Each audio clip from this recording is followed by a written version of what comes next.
Si ton ou ta chère et tendre a des sacrées habitudes qui te cassent les reins, mais en même temps tu l'aimes, c'est comme ça, et tu ne peux rien y faire, cette vidéo est faite pour toi. Salut YouTube, comment ça va? Aujourd'hui on va parler d'un sujet qui me paraît essentiel dans la vie. C'est ce moment, tu sais, où la personne dont tu es love, que tu sois en couple avec ou pas, t'énerve, se permet de faire des choses que toi, clairement, normalement tu n'accepterais pas, mais comme tu aimes cette personne, tu l'acceptes. Et l'idée de cette vidéo, c'est aussi et surtout de te faire ouvrir les yeux si jamais tu te retrouves dans une situation où tu acceptes des choses qui ne doivent pas être acceptées. Parce que évidemment, par amour, on peut faire des concessions, parfois il est même nécessaire de faire des concessions si on veut que le couple perdure, ou que le couple arrive un jour. Mais concession, d'accord, aller au-delà de ses principes et de ses valeurs, on n'est pas d'accord. C'est la raison pour laquelle je vous ai demandé à toutes et à tous sur Instagram de venir me raconter par message privé ce que fait la personne que tu aimes, qui t'énerve tellement et malgré tout ça, tu continues de l'aimer. Merci pour toutes vos réponses et j'ai envie de te dire, on va y aller direct. C'est parti. Ok, on démarre avec Gertrude. Tu vas me dire ce que t'en penses dans les commentaires, mais pour ma part, on est très loin d'être dans la concession normale du couple. Gertrude, elle est bisounours et elle sort très simplement avec quelqu'un qui n'est pas bisounours et donc elle se sent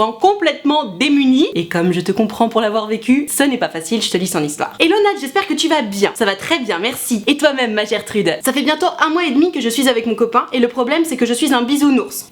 Welcome. J'ai toujours besoin qu'il me montre qu'il m'aime et quand on est ensemble, j'ai besoin de sentir sa présence, style une main sur la cuisse ou alors n'importe quoi. Sauf que lui, il est vraiment l'inverse et à chaque fois que je lui réclame un câlin, ça le fait chier. Et le week-end dernier, par exemple, je lui ai ouvert mes bras pour qu'il vienne me faire un câlin et là, il m'a dit pas maintenant, plus tard. Au final, quand je suis partie, j'ai eu 0 câlin et un tout petit bisou. Oh, mon cœur saigne pour toi, ma Gertrude. On va en parler, mais on est d'accord, elle est pas avec la bonne meuf là, les gars. Ça me rend triste quand il fait ça parce que j'ai l'impression qu'il se lasse de moi. Enfin voilà, problème de bisounours. J'espère que tu vas lire mon histoire et merci pour tes vidéos. Tu aides vraiment beaucoup de monde sans forcément le savoir. Hashtag ça m'énerve. Oh, ma Gertrude, t'es trop mignonne. Donc, si je résume ton histoire, ma Gertrude, en gros, ça fait 1 mois et demi que t'es avec ton mec, t'es un gros bisounours et lui, il est complètement à l'inverse. Du coup, j'en parle très souvent, mais manifestement, tout le monde n'est pas encore au courant. Quand t'es un bisounours, t'as des piscines d'amour à remplir. Si tu n'es pas bisounours, tu n'as pas de piscine d'amour à remplir. Donc tu comprends pas que l'autre ait besoin d'autant. Et là, ma Gertrude, tu t'es simplement mise avec quelqu'un qui ne comprend pas ton besoin d'amour. J'ai fait une vidéo là-dessus mercredi, je t'invite à la regarder si jamais ça t'intéresse. Je parle de l'hypersensibilité. Alors c'est pas parce que t'es bisounours que t'es hypersensible, mais dans cette vidéo, j'explique que, en gros, si t'es pas capable d'expliquer ta différence, ou alors si t'arrives à l'expliquer mais que l'autre n'est pas capable de la comprendre, tu ne peux pas être en couple avec cette personne, tout simplement parce que, chez toi, le besoin d'amour, c'est un besoin essentiel. C'est-à-dire que c'est pas un caprice pour toi de ressentir ce besoin qui te mette la main sur la cuisse, de ressentir ce besoin qui te démontre de l'amour, qui te démontre de l'attachement. C'est pas un caprice, c'est un besoin essentiel au fond de ton cœur. Et quand tu l'as pas, ça te brise le cœur. Donc là, tu m'expliques que ça fait 1 mois et demi que t'es avec ton mec, que tu lui ouvres grand les bras pour qu'il vienne te faire un câlin et que lui il te dit non, pas maintenant, plus tard.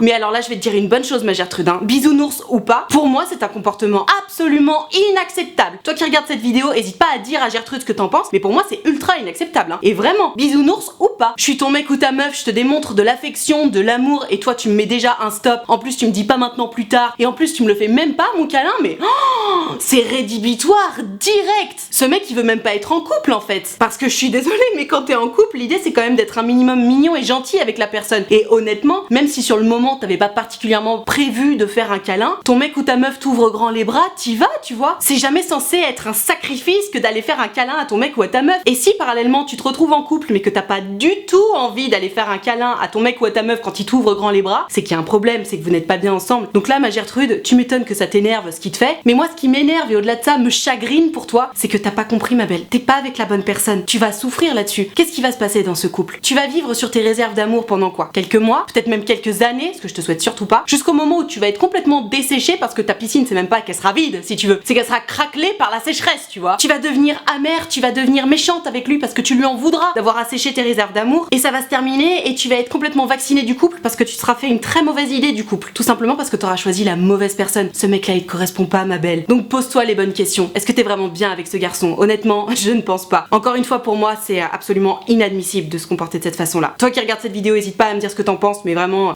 c'est mon avis. Allez, on passe à la suite. Ah, alors ça, j'adore cette histoire parce qu'on pourrait croire que c'est exactement le même problème que la Gertrude de la question précédente, alors qu'en fait, c'est complètement différent. C'est donc une nouvelle Gertrude qui nous explique que ce qui l'énerve, c'est que son mec, soit il met 1000 ans à répondre, soit il lui répond répond juste pas. Et ça, attention, ce n'est vraiment surtout pas à confondre avec le manque de câlins et de démonstration d'amour, parce que les messages, oui, c'est quelque chose de notre nouvelle génération, mais ça ne veut absolument rien dire selon les personnes, donc je te lis l'histoire et on va en parler. Hello Nad, c'est Gertrude. Yo Gertrude. Le truc que fait mon mec qui me blessait beaucoup, c'est qu'il mettait très longtemps à répondre à mes messages, et aussi dans la même idée, il m'envoyait rarement des messages. Au début, c'était assez difficile pour moi parce que j'avais l'impression d'être la seule à m'attacher. J'ai d'ailleurs failli terminer la relation à cause de ça. Tu te rends compte, putain, à cause de messages, il y a des gens, ils se séparent aujourd'hui, hein. C'est vrai, hein. Mais je me suis rendu compte que je tenais beaucoup trop à lui. On en a discuté, il m'a rassuré. Depuis peu, j'arrive à me rendre compte par ses actions qu'il tient à moi, et aujourd'hui, j'ai réussi à m'y faire, même s'il a quand même fait beaucoup d'efforts. Hashtag ça m'énerve. Alors ma Gertrude, merci pour cette histoire, parce que vraiment, les messages, j'ai tellement changé d'avis là-dessus entre le moment où j'avais genre 16-17 ans et aujourd'hui, mais je vous jure, je suis plus la même personne par rapport aux messages. Quand j'avais 16-17 ans, j'étais convaincue que quelqu'un qui te répond pas, c'est qu'il s'en bat les reins de toi, et que vraiment c'est la preuve qu'il faut passer à autre chose. Alors qu'en fait, mais pas du tout. Alors évidemment, attention, si pendant la période de drague vous vous envoyez 1 milliard de messages, au début de la relation vous envoyez 1 milliard de messages, et du jour au lendemain ton mec ou ta meuf ne t'envoie plus du tout de messages, il ou elle met 1000 ans à te répondre, oui, à ce moment là on est d'accord, alarme, panneau de signalisation, ça veut dire qu'il y a quelque chose qui se passe. Mais même en 2020, il faut ouvrir les yeux sur le fait qu'il existe des gens qui ne sont pas très téléphones, ou qui même en grandissant sont de moins en moins téléphones, et ce n'est pas parce que on ne te répond pas dans la seconde, ou même dans l'heure, ou même dans la journée, qu'on ne t'aime pas, ou qu'on ne s'intéresse pas à toi. Alors attention, toujours pareil, à un moment c'est aussi une question de sens critique, comme je t'expliquais, si ton mec ou ta meuf a l'habitude de t'envoyer vraiment beaucoup de messages et que tout à coup il ou elle ne t'en envoie plus, oui c'est un panneau de signalisation. Maintenant, si la personne n'a jamais été particulièrement branchée message, il faut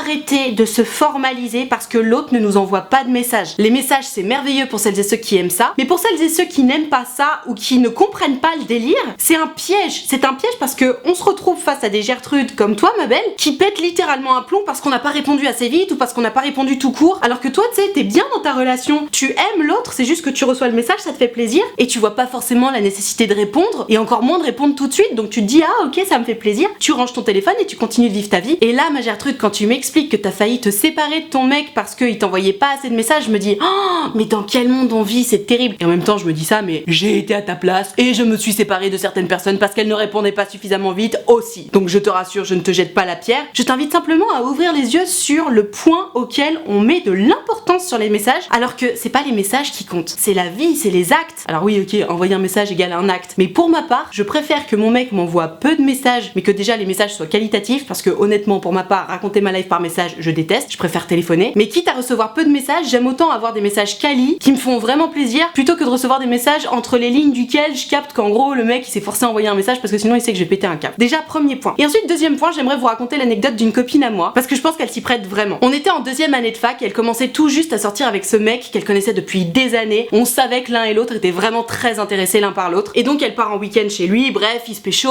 et le lendemain elle revient à Lyon. Elle lui envoie un petit message évidemment, et le mec en question lui répond pas. Elle me dit putain Nad, te rends compte, il m'a pas répondu, je sais pas ce qui se passe. Moi je lui disais bon bah écoute t'inquiète pas, attends demain, on va voir s'il te répond. Le lendemain pas de réponse, le surlendemain pas de réponse. Et en gros elle a passé toute la semaine sans avoir une seule réponse du mec. Et du coup on en discutait toutes les deux, et moi j'étais complètement d'accord avec elle. Elle me disait non mais Nad, ça veut dire qu'en fait il veut pas se mettre avec moi, peut-être que je me suis trompée. Et moi je lui disais bah clairement on est d'accord, il veut pas de toi. Pour ma défense j'avais 19 ans, d'accord. Et donc on était toutes les deux convaincues que comme il l'envoyait pas de message, bah c'était juste qu'il s'en battait les reins, et c'était une façon peu couillue de dire écoute finalement je me suis trompée, on n'est pas ensemble. Malgré tout ils avaient prévu de se voir le week-end suivant, et donc elle a quand même pris le train pour aller voir ce mec alors qu'elle avait jamais eu de réponse de lui dans le week-end, et très simplement le mec l'attendait à la gare à ce moment-là. Et elle est arrivée toute penaude en mode bon bah qu'est-ce qu'on fait. Et lui il a juste pas compris, il était là mais de quoi, qu'est-ce qu'on fait. La question se pose même pas, tout simplement parce que lui il s'en battait les reins du message, et elle portait beaucoup d'attention au message. Et donc dans leur histoire, ouais au début c'est vrai que pour elle c'était vraiment compliqué d'avoir aucune nouvelle de son mec pendant la semaine et de le voir que le week-end,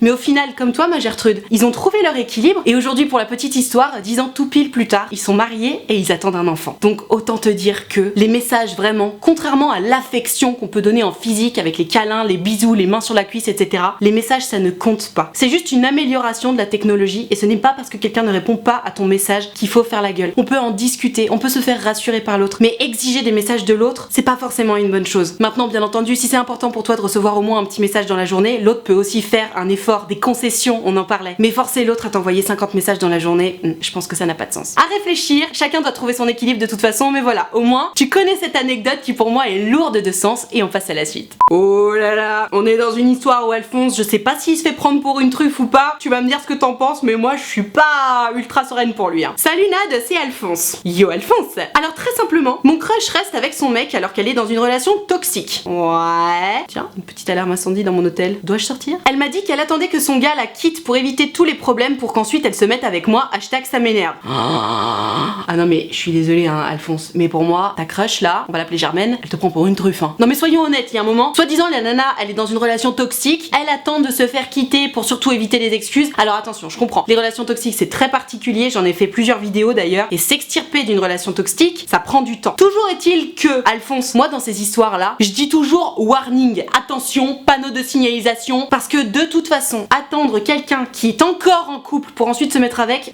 c'est toujours le mauvais bail. Pourquoi? Tu le sais Alphonse, depuis le temps que je le dis en vidéo. C'est une des leçons principales. Quelqu'un qui est encore en couple avec qui tu commences à flirter, ça veut dire quoi? Elle va quitter son mec pour toi, donc ça veut dire qu'elle va se mettre en couple avec toi, elle aura même pas fait le deuil de sa relation, et en plus c'était une relation toxique, donc ça prend encore plus de temps, ne serait-ce qu'à faire le deuil et en plus à se reconstruire derrière. Donc Alphonse, déjà elle est encore avec son mec, donc ça veut dire que pour l'instant c'est que des belles paroles, parce que je n'arrête pas de le dire, mais tant que c'est pas oui, c'est que c'est non, et seuls les actes comptent. Donc elle peut bien te raconter qu'elle va quitter son mec et blablabla, pour l'instant elle est toujours avec son mec. Et en plus, comme je te le disais, de toute façon, une fois qu'elle va quitter son mec, admettons elle va te pécho, vous allez vous faire bisous bisous pendant peut-être 2-3 semaines grand max, et après elle va te dire quoi? Elle va te dire écoute je suis désolée, en fait je me rends compte que j'en ai gros sur la patate, j'ai besoin de me retrouver toute seule et j'ai besoin de me reconstruire en fait. Donc Alphonse, je comprends que ça t'énerve et honnêtement, regarde les commentaires sous la vidéo mais passe à autre chose parce que là, c'est n'importe quoi, c'est n'importe quoi.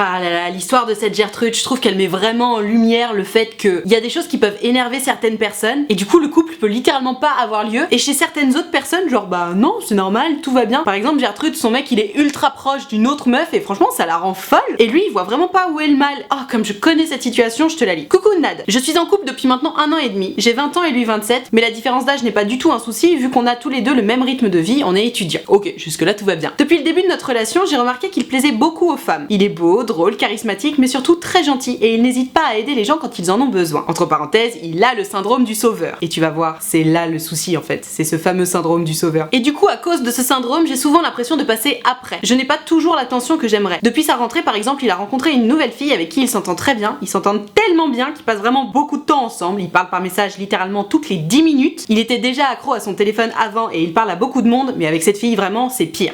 Moi j'aurais pété un câble à ta place, je te comprends complètement. Évidemment, je lui ai dit que ce qui me blessait parce qu'il me faisait quand même passer après elle. Je précise quand même qu'elle est en couple, mais bon. Et un jour, j'ai rencontré cette fille. On est allé à un musée avec mon copain, moi, elle et une autre amie, et ça a été un moment hyper difficile pour moi. J'ai vu à quel point ils étaient complices, et vraiment, j'ai eu l'impression que l'attention de mon copain était complètement tournée vers elle et jamais sur moi. C'est un peu humiliant, je trouve, Je n'ai absolument rien contre cette fille, en plus elle est hyper gentille, et j'ai vraiment pas l'impression qu'elle cherche plus qu'un ami avec qui se confier. Mais bref, les mois passent et j'en peux plus de cette situation. Ils s'appellent plusieurs fois par semaine, ils se voient plusieurs fois par semaine pour bosser les cours, et en plus ils en profitent pour aller faire les magasins après, et mon mec rentre ultra tard le soir pour me retrouver. Putain, ça commence à faire beaucoup, franchement. T'as bon dos, ma Gertrude, Il aura quand même fallu attendre que le copain de cette fille dise que lui aussi, ça le mettait mal à l'aise, pour que cette situation, qui a quand même duré 3 mois, change un minimum. Mon copain et cette fille ont décidé de faire un petit peu bouger les choses et de se parler moins par message le soir. Bon, c'est déjà bien, mais je suis un peu déçue que mon mec l'ait pas fait avant tout pour moi. Ouais, j'avoue, au final, la meuf, elle a fait ce travail-là pour son mec, mais ton mec n'a pas fait ce travail-là pour toi. Et je comprends ta déception. J'insiste sur le fait que mon mec ne peut vraiment pas s'empêcher de l'aider et d'être présent. Il a l'impression que sinon elle n'aura pas son année. Putain, ça c'est le syndrome du sauveur, c'est vrai que c'est compliqué Et il m'a dit que ça l'énervait d'être comme ça, de me faire passer après alors qu'il ne veut pas me faire souffrir. PS, j'ai craqué un jour et j'ai regardé les messages qui s'envoyaient avec cette fille. Ah, alors, il y avait quoi dedans? Pas de tromperie ou autre chose de grave, mais j'ai quand même vu leur complicité et les blagues de mon copain qui je trouve peuvent être ambiguës. Et ouais, l'amitié homme-femme, oui je veux bien, mais à ce point... D'ailleurs, les blagues de mon mec ont déjà été mal comprises par certaines de ses amies, mais lui il trouve ça ridicule. Pour lui ce ne sont que des blagues, et d'ailleurs tu peux les faire à tes amis. Ouais. Si c'était toi qui les faisais les blagues, tu penses qu'il serait aussi tolérant? Je n'ai pas tout dit, comme par exemple, dans son passé, cette situation s'est déjà reproduite plusieurs fois. Une fille qui rentre dans sa vie alors que lui est en couple et il déglaise sa meuf. Je précise quand même qu'il fait des efforts, il s'est mis à la médiation pour essayer de mieux se comprendre, et il n'est pas du genre à s'exprimer et à parler de ses sentiments. Merci beaucoup, hashtag ça m'énerve. What a story, ma Gertrude. Waouh, comment te dire? Alors déjà, franchement, t'es d'une patience incroyable, hein, vraiment. Et tu dois avoir quand même une sacrée confiance en toi malgré tout, parce que honnêtement, moi je me mets à ta place et je me dis, ok, si mon mec il se comportait comme ça avec moi, je pense que j'aurais pété un câble plus d'une fois. Et me connaissant, j'aurais même sans doute posé un petit ultimatum au bout d'un moment, parce que 3 mois de attends, j'écris à ma pote alors que toi t'es à côté et t'attends. 3 mois de ah ben finalement je rentre à 22h au lieu de 19 parce que j'ai décidé d'aller faire les boutiques avec cette même pote. 3 mois de ah attends, je discute avec ma pote au téléphone alors que toi t'es là genre un peu toute seule, un peu humiliée, un peu chafouinée. J'aurais pas tenu aussi longtemps ma belle, hein. Franchement, bravo pour ton self-control. Maintenant comme tu le dis, ton mec il est comme ça, malgré tout tu l'aimes. Et quelle belle preuve de tolérance de ta part d'avoir réussi à attendre aussi longtemps. Mais comme je l'ai dit dans le début de cette vidéo, attention, il faut vraiment faire une vraie différence entre la tolérance, et la tolérance vraiment c'est tout à ton honneur, et le fait de se faire marcher dessus sur soi, sur ses principes, sur ses valeurs et sur son ego aussi. Parce que évidemment l'ego il faut pas trop en avoir, mais il faut en avoir un minimum. Toi dans ta situation ma Gertrude, j'arrive pas vraiment à juger, et en même temps c'est pas à moi de juger, mais ce que j'observe malgré tout c'est que tu t'es retrouvée dans une situation qui ne te convenait pas du tout, et au final, oui ok t'as été tolérante, mais j'arrive pas trop à savoir si t'as été tolérante ou si t'avais juste pas le choix parce que de toute façon t'étais amoureuse de ton mec et que de toute façon tu voulais pas partir. C'est cool que ton mec fasse un travail sur lui-même, qu'il essaie de mieux se comprendre, etc. Malgré tout, il t'explique que lui-même ça le fait chier d'être comme ça. Tu te rends compte quand même, il te sert un discours comme quoi s'il est pas là, il a peur que la meuf loupe son année. Attends, c'est pas sa responsabilité à lui que cette meuf réussisse son année ou pas, que lui déjà s'occupe de sa propre année et puis on verra ensuite. D'ailleurs, peut-être que toi, si tu souffres d'un chagrin d'amour, notamment à cause de ce type de relation qu'il peut entretenir, peut-être que toi aussi tu peux la louper ton année. Donc à ce train-là, qu'est-ce qui est plus important, l'année de cette fille ou la tienne? À voir. Je peux pas vraiment le tracher ton Alphonse parce que honnêtement, tu m'expliques que vous en avez discuté, qu'il a essayé de te rassurer, qu'en plus il fait un travail sur lui, donc c'est chouette. Malgré tout, ce serait quand même bien que ça évolue rapidement. Et tu vois cette situation où au final le mec de cette meuf il a dit oh moi j'aime pas cette situation, elle a réagi immédiatement, alors que toi ça faisait un moment que tu disais ouh j'aime pas cette situation, je me sens pas bien avec ça, et que ton mec réagissait pas, ça veut quand même dire quelque chose. Parce que ok il a le syndrome du sauveteur, pas de problème, va sauver qui tu veux, mais par contre essaie de me sauver moi d'abord. Or là toi il t'a complètement laissé couler pendant qu'il essayait de sauver cette meuf. Donc le syndrome du sauveteur d'accord, et tu peux en parler avec lui d'ailleurs, mais sauve-moi moi d'abord, c'est moi ta meuf. Les autres copines etc pas de problème, mais en principe, il me semble, hein, après chacun sa façon de voir les choses, mais en principe la personne numéro 1 c'est la personne avec qui t'es en couple, ou alors tes meilleurs amis, pas des personnes que t'as rencontrées il y a 3 mois tu vois. Donc à réfléchir, si ton mec fait un travail sur lui par rapport à ça, super, mais attention quand même à ce que cette situation ne se reproduise pas, ou en tout cas pas de cette façon là, pas à ce point là, et si jamais ça se reproduit, je pense que tu peux quand même taper un peu du poing sur la table en lui disant oh moi aussi je suis là, moi aussi j'ai besoin d'être sauvée, donc ok t'as ton syndrome du sauveteur, mais il y a un moment, bah il faut faire un choix en fait, parce que de toute façon tu peux pas sauver la terre entière. Et dans la vie, oui il faut mettre des priorités, et si c'est pas moi ta priorité mon chéri, ça va pas le faire. C'est ce que je t'expliquais, c'est la différence entre la tolérance et le fait de se laisser marcher dessus, et je pense qu'il faut vraiment réfléchir à ça. Donc merci pour ton histoire ma Gertrude, et on passe à la suite. Un problème un peu plus léger mais qui est agaçant malgré tout, c'est Gertrude, elle en a marre que son mec il se couche à 3h du matin parce qu'il joue aux jeux vidéo avec ses potes, alors qu'elle elle est obligée de se coucher hyper tôt parce qu'elle se lève très tôt pour son boulot. Je te lis ce qu'elle me raconte. Hello Nad, après 4 ans de relation dont 1 an de vie commune, mon Alphonse a le don de m'énerver quand je lui demande de faire sa part de ménage et qu'il le fait non pas le jour même mais une semaine après. Alors ça, on connaît tous et toutes. Maintenant du coup je suis prévoyante et je lui demande en avance.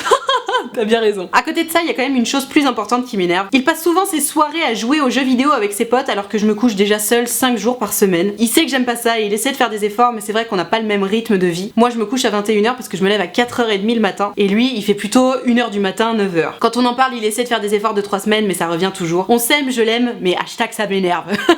Comme je te comprends ma Gertrude. C'est intéressant de voir ces petites choses qui nous énervent, tu sais, surtout dans ton cas après 4 ans de relation. Vous savez très bien que vous allez pas vous séparer pour ça, mais c'est vrai que c'est un problème quotidien qui commence à pomper l'air, tu sais. Au bout d'un moment tu te dis merde, j'en ai marre d'aller me coucher toute seule, et en même temps c'est vrai que tu peux pas tant lui reprocher parce que bon, on se couchait à 21h, j'entends que ça puisse être intéressant de se coucher tôt de temps en temps, mais si en plus lui il a l'habitude de se coucher à 1h, 2h, 3h du matin, le fait d'aller se coucher 6 ou 7 heures en avance, ça doit lui faire tout bizarre. Donc effectivement c'est un peu délicat. Maintenant tu vois, dans ta situation, je me dis peut-être que vous pouvez vous donner des rendez-vous. Mais alors il y a un truc que j'ai pas très bien compris, tu m'expliques que 5 jours par semaine tu te couches seule, mais est-ce que ça veut dire qu'il continue de jouer avec ses copains même les 2 autres jours ou pas? Parce que les 5 jours par semaine, j'imagine que c'est quand tu te couches à 21h parce que tu vas te lever à 4h30, et du coup évidemment tu lui imposes pas de se coucher aussitôt, ce qui est très sympa de ta part et un peu normal en même temps parce que tu vas pas lui obliger à se coucher aussitôt. Mais effectivement, si les 2 autres jours où vous pouvez enfin partager une soirée ensemble, parce qu'en soi aller se coucher en même temps, bon on s'en fout un peu, ce qui est intéressant c'est surtout de partager une soirée ensemble, un vrai moment ensemble. Et si effectivement les 2 seuls soirs où tu peux te coucher un peu plus tard, lui il est toujours en train de jouer avec ses copains, franchement je comprends que ça t'énerve. Et peut-être que ça peut être intéressant de vous dire bon bah ces deux soirs-là, toutes les semaines, on essaie de les passer ensemble parce que bon, bah ça suffit quoi. Il y a déjà 5 jours où on va pas se coucher ensemble. Il y a un moment, ça fait partie de la vie de couple aussi d'avoir cette intimité-là, de passer une soirée ensemble et d'en profiter. Et même si on invite des amis à ce moment-là, même si on sort, l'idée c'est de passer la soirée ensemble, pas que toi tout le temps sur tes jeux vidéo. Pour ma part, je suis loin d'être contre les jeux vidéo. Chacun ses passions et il y a des gens qui adorent jouer, ça leur fait du bien, ça leur fait penser à autre chose. Il y en a d'autres qui vont regarder des conneries à la télé, il y en a d'autres qui vont préférer lire. Chacun son délire, vraiment. Mais c'est toujours pareil, un peu, mais pas trop. Que tu aimes jouer aux jeux vidéo avec tes copains, aucun souci. Mais que ça soit 7 jours sur 7, non, c'est pas possible, évidemment. Tout est une question d'équilibre, mais comme toujours, hein. Et tu me le dis d'ailleurs, quand tu lui en parles, il fait un peu des efforts pendant 2-3 semaines et puis après ça revient. Peut-être que tu pourrais lui dire, bon écoute, j'en ai marre que les efforts ça dure que 2-3 semaines, viens, on se donne un rendez-vous. Et même si c'est ne serait-ce qu'une soirée par semaine, tu lui dis voilà, le samedi soir, tu restes avec moi. Le samedi soir, il n'y a pas de jeux vidéo. Le samedi, toute la journée, il n'y a pas de jeux vidéo. C'est juste toi et moi et on profite de la journée ensemble et de la soirée ensemble. Il me semble que c'est pas trop demandé, même après 4 ans de relation. Et que au final, toi, ce qui t'importe, c'est surtout de voir qu'il fait un petit peu des efforts par rapport à ça. Bien entendu, tu vas pas l'empêcher de jouer à son jeu si ça lui fait plaisir. Mais voilà, il faut que lui aussi il fasse des choses pour te faire plaisir parce que ben toi au final, tu te retrouves non seulement un peu toute seule quand il joue à ses jeux vidéo, mais en plus, sa présence te fait défaut. T'as envie de passer du temps avec lui et dans tous les cas, quand on est en couple et notamment depuis 4 ans, il faut entretenir aussi un petit peu sa relation. Il faut passer du temps ensemble, il faut passer des soirées ensemble à discuter, à se raconter des choses, nos ressentis, nos expériences de la semaine, surtout si vous êtes en décalage à ce point, à réfléchir ma Gertrude, mais merci pour cette histoire, c'est intéressant. On termine avec Alphonse qui a une histoire courte mais efficace. Ma crush m'énerve quand elle snob mes messages et qu'elle y répond une journée après, et pourtant c'est toujours avec autant d'enthousiasme. Je comprends plus rien, hashtag ça m'énerve.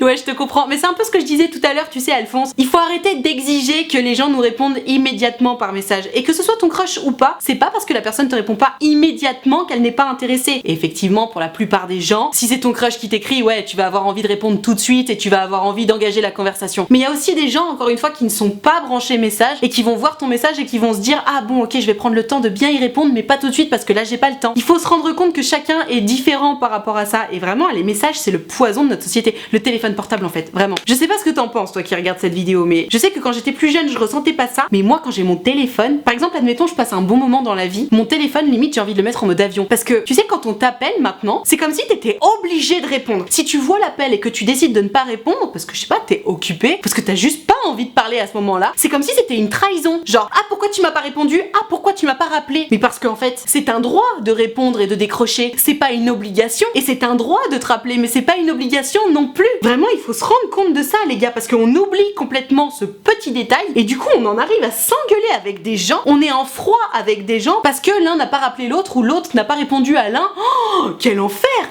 quel problème supplémentaire pour rien du tout. Ne projetons pas nos égos personnels dans la réponse de l'autre. T'envoies ton message, si l'autre décide de te répondre trop cool, s'il te répond pas tant pis. Effectivement si t'es dans une période de séduction et que la personne ne te répond pas du tout ou met plus d'une semaine à te répondre, on est d'accord, c'est clairement mauvais signe. Mais tu vois ta crush elle attend juste un jour avant de répondre mais elle répond avec enthousiasme etc. Tu me dis que tu sais plus quoi penser, moi je te le dis, c'est juste que cette nana là elle est pas très branchée message donc elle doit pas très souvent regarder son téléphone, mais je pense qu'elle t'aime bien. Donc toujours pareil hein les gars, les meufs, proposez à vos crushs de vous voir en vrai dans ces situations là, parce que les messages c'est bien mais c'est pas palpable, ça n'existe pas en vrai. Ce qu'on veut c'est sortir avec les gens dans la vraie vie, pas par message, ok?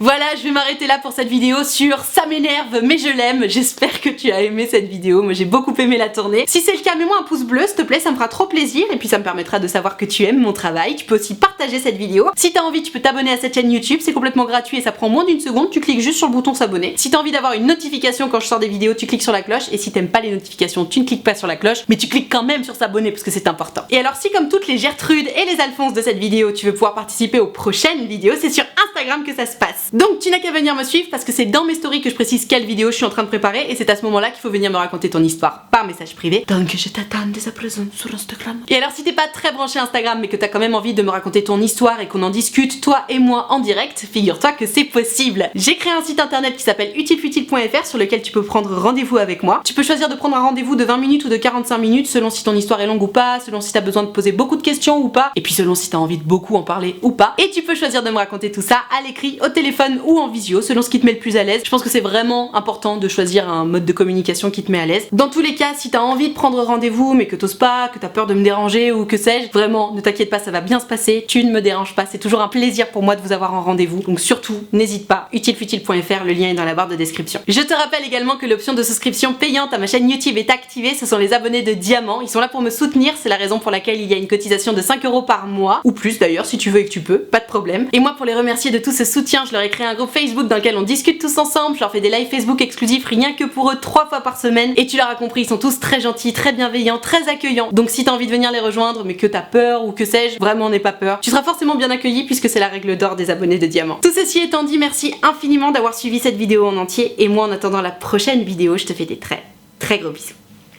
Ciao.